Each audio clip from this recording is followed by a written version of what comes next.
sering kita menemukan kondisi bahwa pensiun ini mirip dengan kematian, betul nggak Mbak Bi? Ya, deg-degan. Gini aja di mana? Ini kan berangkat dari pertanyaan, kita punya uang mau dibawa mati nggak sih? Iya. Gitu. Banyak orang nggak, salah menurut saya uang bawa mati. Makanya buat dana darurat dulu nih Mbak Bi. Kenapa? Karena kita nggak tahu besok kejadian apa. Iya kan? Nah, dana darurat.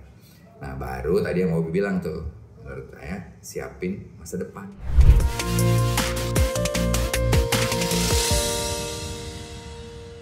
Assalamualaikum warahmatullahi wabarakatuh. Selamat datang di Teman Bicara, percakapan menemukan makna. Di sini kamu akan banyak mendengar pengalaman dan cerita seru, bahkan hikmah pembelajaran di berbagai bidang.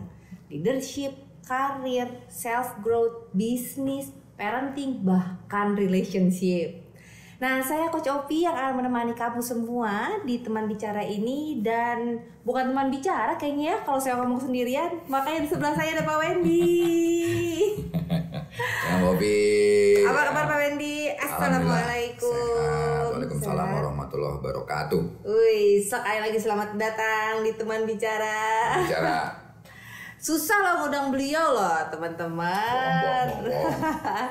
Dan kita izin kenalan boleh ya Pak Wendy ya. Saya juga izin menyontek saking panjangnya nih cerita soal Pak Wendy gitu ya. Satu episode kayaknya bisa ngobrolin cerita Pak Wendy semua. Lebay. Oke teman-teman, Pak Wendy ini dulu adalah banker yang pernah menjadi direktur sales marketing Mandiri Investasi. Dan sekarang punya kegiatan yang listnya panjang gitu kayaknya ya. Apa Pak? Fashion, busana muslim, ada, properti, ada, sekolah, ada. Dan Pak Wendy adalah seorang financial planner dan professional trainer buat program MPP di Animo Indonesia dan ISQ. Iya. Masya Allah, tuh kan bener nggak nyontek? Kalau nyontek saking panjangnya. Contekannya benar, yeay gitu. Pak Wendy kita ngobrol ya, kita teman bicara gitu ya hari ini. Dan karena Pak Wendy banyak bicara soal cuan gitu. Gitu gak sih?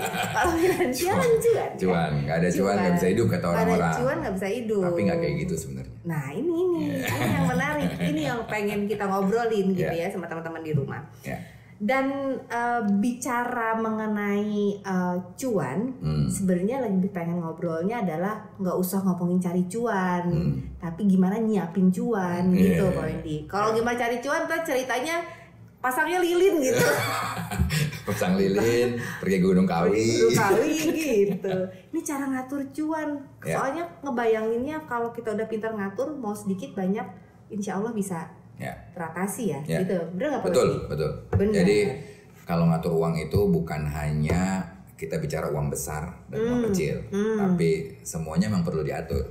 Semuanya perlu diatur. Kalau yang besar aja nggak diatur habis, apalagi yang kecil. Nah itu dia, kok tahu ya. Itu dia. Dan terutama kita ngomongin yang mungkin sedikit lebih spesifik adalah yang kayaknya jadi sensitif gitu kalau udah ngomongin soal uang adalah pensiunan. Pensiun kayaknya susah gitu. Sensi Pak, sensi. Kalau ngomongin gitu kan kayaknya ya udahlah, udah ngitung nanti nggak akan ada yang celing lagi di handphone gitu ya, notifikasi tiap tanggal 25 dan lain-lain gitu, sampai overthinking banyak lah ceritanya. Nah yang pengen kita gitu ya teman-teman bicara itu pengen denger dari Pak Wendy. Pak, ini gimana sih Pak sebenarnya konsep pensiun, nyiapin pensiun tuh gimana deh secara keuangan spesifiknya? Nyiapin pensiun ya, sebenarnya bukan cuma masalah nyiapin keuangan kalau pensiun. Gitu kan ada beberapa aspek ya, tapi kita kan di sini ngomong keuangan gitu ya. Yang pertama fakta ya, kita ngomong fakta dulu ya, Mbak Opi ya. Jadi kalau fakta begini. Sering kita menemukan kondisi bahwa pensiun ini mirip dengan kematian, betul nggak Mbak? Ya, deg-degan. Gini di mana Pak? Gini di mana Pak? Langsung deg-degan. Ya, jadi gini, mati pasti datang. Pensiun pasti datang nggak? Iya. Pasti datang. Iya. Nah banyak orang yang mati aja nggak disiapin, betul nggak? Orang lupa, gitu. Kematian nggak disiapin. Apa contohnya? Kalau umur kita nggak tahu kapan kita mau diambil sama Yang Maha Kuasa, harusnya kita siapin dari kemarin dong. Iya. Ya kan? Tapi faktanya coba tanyain banyak. Mbak Upi, kalau Mbak Upi besok dipanggil, mau cerita apa? Oh jangan gitu dong Pak. Iya langsung merenung. Iya kan, gitu kan? Nah, gitu. Jadi kan gitu. Nah, udah pasti datang. Nah, pensiun juga begitu. Pensiun itu normal, ada umurnya. Tapi yang tidak normal nggak ada umurnya. Iya. Bisa nggak tiba-tiba COVID kejadian kemarin? Iya. Tiba-tiba orang pensiun. Betul.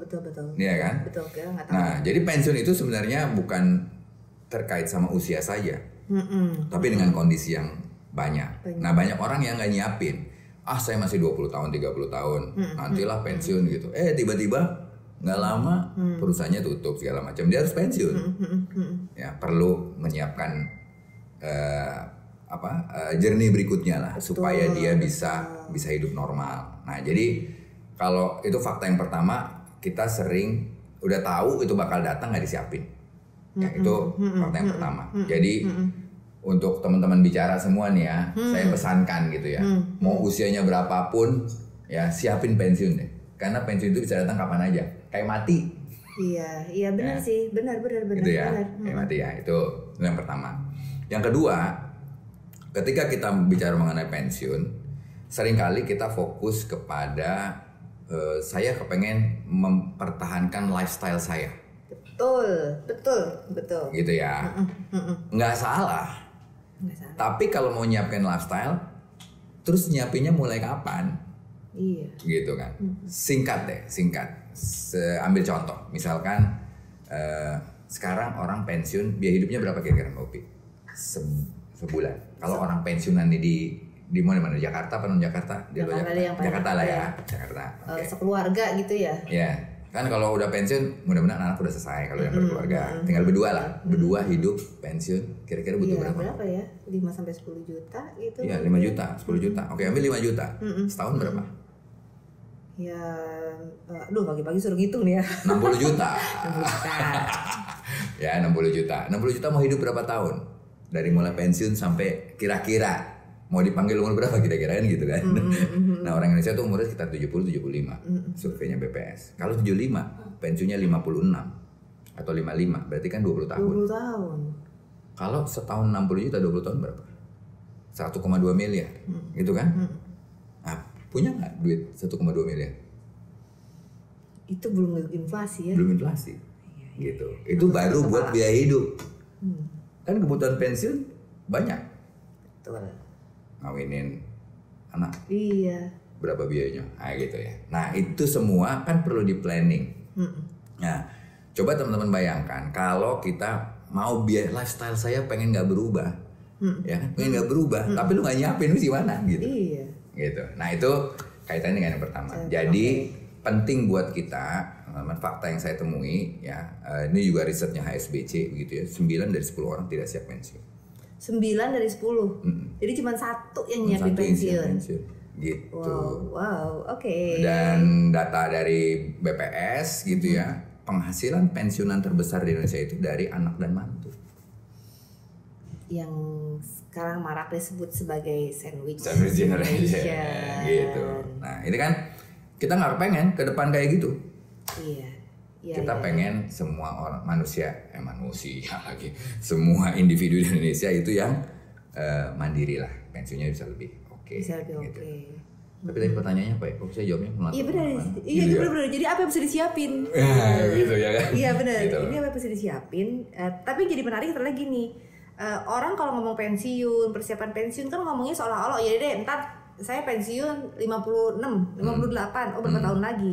Tapi jadi menarik buat saya di teman-teman adalah pensiun itu nggak ada umurnya. Iya kan? Iya. Pensiun secara kasarnya mungkin gini kalau saya ngertinya Pak Wendy, jangan GR. Iya, benar. Sampai 56. Iya. Anything can happen. Iya. Gitu ya. Dan itu bisa disiapin. Iya. Jadi baik dari keputusan sama pencipta, kita tiba-tiba dipanggil, which is kita nggak tahu, kan harus nyiapin buat keluarga dong. Keluarga, betul. Iya kan? Betul.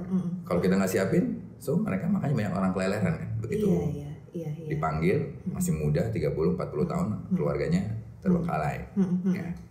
Nah, pensiun yang normal memang yang kita dikasih umur panjang sampai titiknya gitu. Betul. Nah, jadi ada 2 hal yang perlu kita siapin.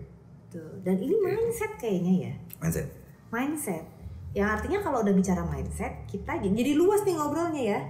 Kalau kita bicara mindset, berarti nggak usah ngomongin umur berapa harus nyiapin. Jangan-jangan sebelum mulai kerja udah harus nyiapin pensiun. Iya. Mulai dipikirkan. Mulai dipikirkan.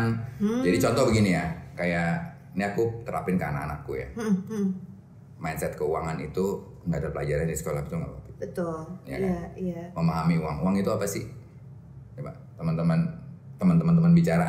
Teman-teman bicara apa mindset uang ya, Pak? Apa sih makna uang buat kita? Iya. Menurut Pak Opi ya?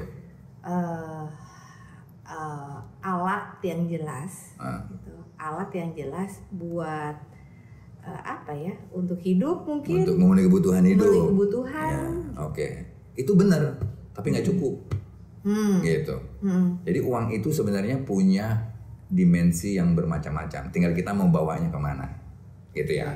Karena kita kebutuhan manusia itu nggak cuma makan kan? Iya. Kebutuhan manusia apa sih? Manusia itu ada 4 dimensi. Dimensi fisik, which is makan. Dimensi intelektual, which is kebutuhan asupan otak. Kebutuhan emosional, sama kebutuhan spiritual. Gitu. Jadi kita perlu tahu nih, kita perlu kasih makan 4 dimensi ini, perlu makanan seimbang kalau kita mau sempurna tanda kutip. Uang adalah alat untuk memenuhi kebutuhan ini sebenarnya, bukan cuman fisik toh, gitu. Nah, sehingga makna tertinggi kita bicara spiritual, kita bicara apa? Kenapa sih kita diciptakan? Mindset. Ini mindset ya.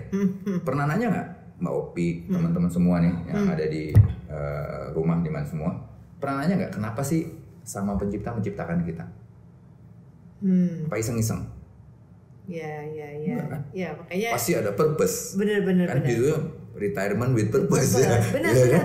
Nah, purpose kita manusia apa sebenarnya? Itu balik kan, balik ke sebenarnya falsafah penciptaan manusia. Kita tuh manusia diciptakan untuk apa? Sebaik-baik manusia bermanfaat buat orang lain. Berarti kita perlu tahu meaning and purpose kita nih. Nah, sehingga kalau kita bicara uang, mindset uang kita alat untuk memenuhi kebutuhan fisik, kebutuhan emosional, kebutuhan intelektual dan spiritual.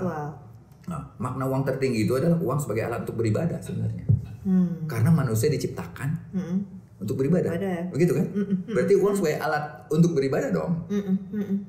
Nah, itu yang pertama. Jadi kalau kita bicara menyiapkan keuangan pensiun itu, kita harus punya mindset uang yang benar dulu. Iya. Gitu kan? Iya. Kalau kita sudah punya mindset bahwa uang itu adalah alat untuk beribadah, sikap kita gimana? Ini akan pengaruh ke penyikapan, penyikapan kita, gitu mindset itu. Aku mulai ngerti. Jadi kita ke ujungnya dulu. Iya, kalau kita udah punya itu, nah gitu kan. Baru turun. Uang apa sih sebagai alat beribadah? Sehingga uang itu bisa kita maknai. Mungkin ada mindset yang berbeda nih. Kalau sebenarnya uang itu harta itu sebagai aset. Sebenarnya kalau kita bicara uang sebagai alat untuk beribadah, jadi liabilities nggak ya gitu. Kalau kita dititipin, berarti kan yang kita makan secukupnya, sisanya buat yang lain. Betul. Gitu kan. Nah, dari mindset yang tadi uang sebagai alat untuk beribadah, Bobi, apa sih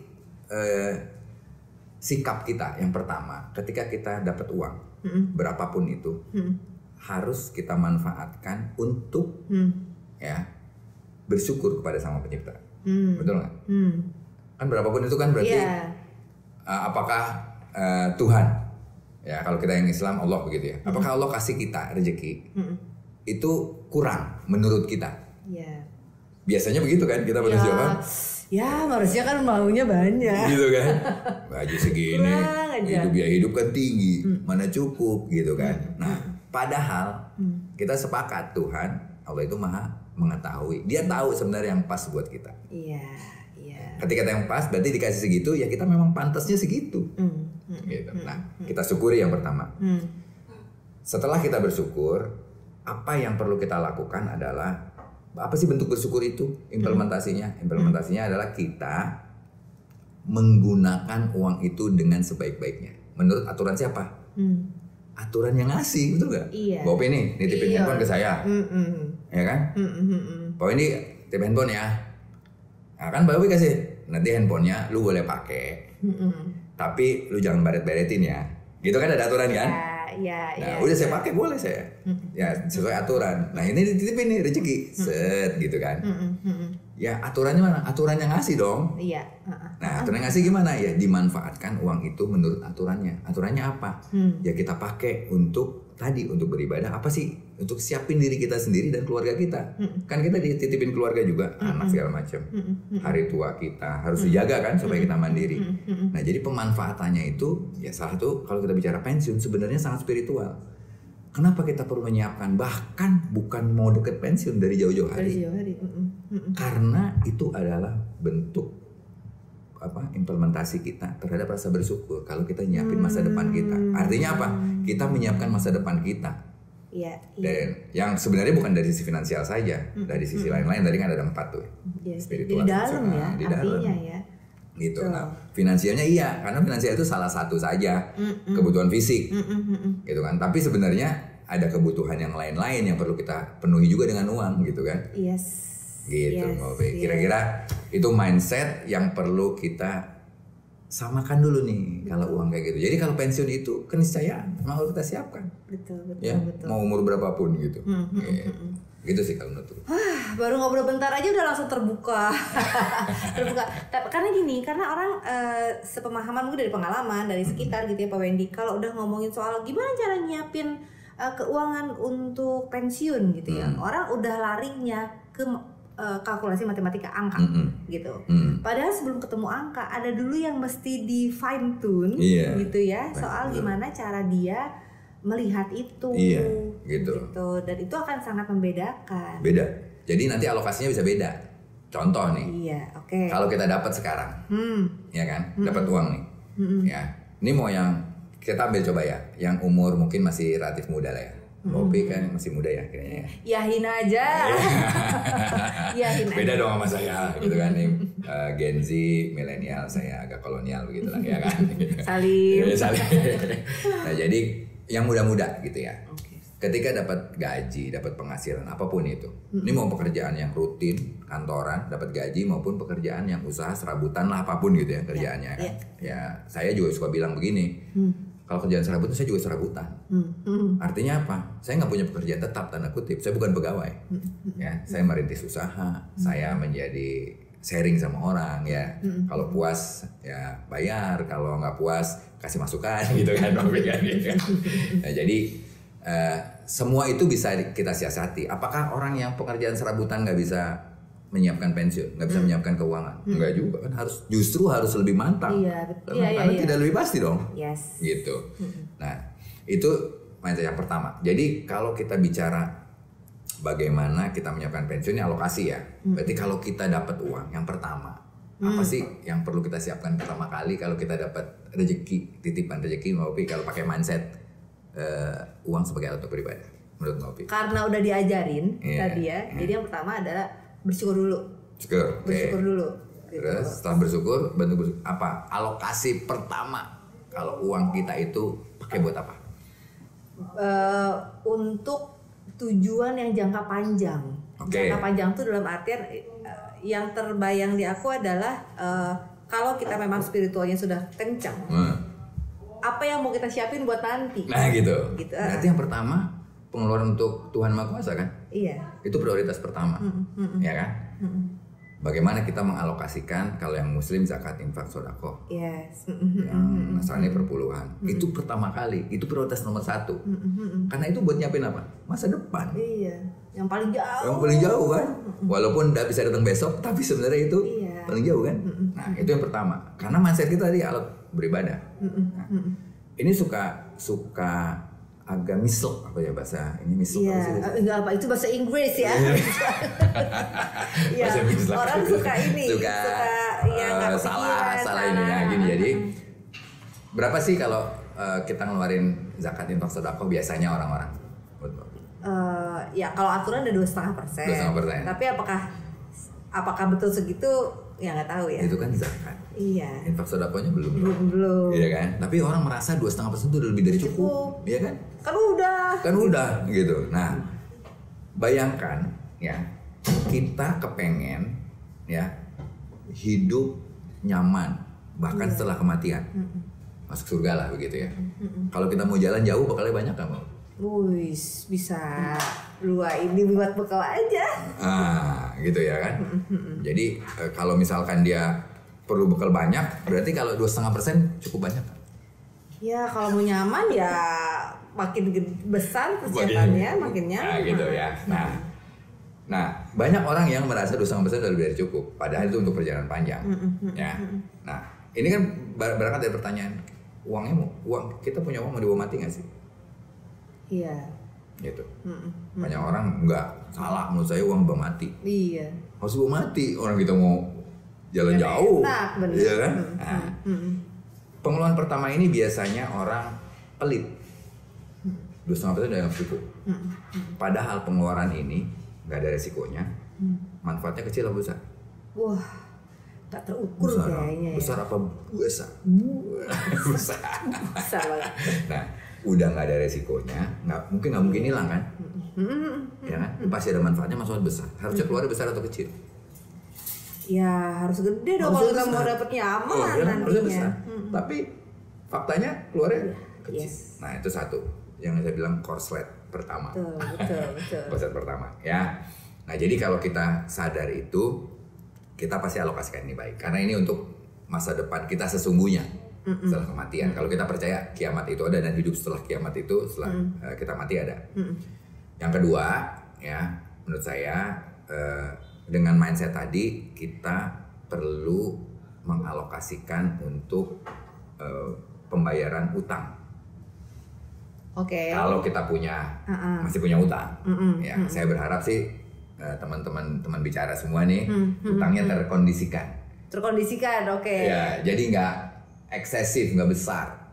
Ya, karena begini di Indonesia pinjol gimana? Marah. Iya. Korban banyak kah? Waduh. Ada yang bunuh diri nggak? Ada yang gila banyak gitu kan? ceritanya. Jadi itu kenapa? Karena cara ngelola keuangannya. Nah, utang ini harus di manage. Yang kedua alokasinya untuk manage utang. Jadi kalau kita mau terlalu besar, kita kecilin utang. Ya. Yang ketiga dana darurat. Dana darurat. Ya, kalau kita udah punya, oke. Tapi kalau belum punya, dari penghasilannya itu kita alokasinya buat dana darurat dulu nih Mbak Bobi. Kenapa? Karena kita nggak tahu besok kejadian apa. Iya kan? Nah, dana darurat. Nah, baru tadi yang Bobi bilang tuh, menurut saya siapin masa depan. Masa depan ini salah satunya pensiun, mendidik anak, apalagi mau pergi umroh, renovasi rumah, silakan. Mau punya 10 juga nggak apa-apa. Yang penting uangnya ada. Iya. Biasanya gitu kan, kita pengennya banyak, tapi muka kita itu. Nah gitu. Baru habis itu sisanya baru dipakai buat harian. Jadi kebalik gitu Mbak Opi. Bener, ini list aja tadi ngeliat tangannya Pak Wedi itu nomor 5 Pak. Nomor 5. Yang banyak terjadi sekarang gitu ya, yang dipikirkan mungkin secara umum, yang poin nomor 5 itu adalah jadi nomor 1. Iya, nomor 1 jadi nomor 5. Iya. Betul. Sisa baru dikeluarin buat zakat. Bener. Baru kebalik gitu. Iya. Nah itu jadi itu bentuk bersyukur kita, cara ngelola keuangan kita akan berbeda tuh Mbak Opi. Kalau kita punya mindset yang tadi. Oke. Jadi ketangkep, jadi clear banget semuanya. Jadi kalau misalkan kita langsung loncat ke yang tadi 5 itu, orang pasti akan nanya, wah gitu ya, kenapa? Terus hidup emang makan angin gitu kan kalau gitu. Tapi dengan mindset yang benar kita jadi ngerti gitu. Bahkan prioritas ini bisa kita susun sendiri, gitu ya. Otomatis jadi akan tersusun sendiri. Oke, dan itu kan persiapan yang ya seperti tadi kalau Pak Wendy bilang, makin jauh, makin besar harapan kita, semakin banyak, semakin pintar kita mengalokasikan, gitu ya. Jadi kalau makin cepat nih, Mbak Opi ya, kita nyiapin pensiun dari umur 20-30 lah ya, 30 lah ya. Kalau 20 mungkin masih baru-baru mencari tanda kutip jati diri kan, gitu kan. Kita mau ngapain sih? Tapi 30 biasanya sih orang udah mulai ketemu lah profesinya apa segala macam. Nah, masing-masing profesi itu punya kekhasan. Ya, ada yang kekhasan tadi yang saya mau jadi pegawai saja, saya mau jadi pengusaha serabutan gitu. Nah, semua itu perlu cara ngelola keuangan masing-masing.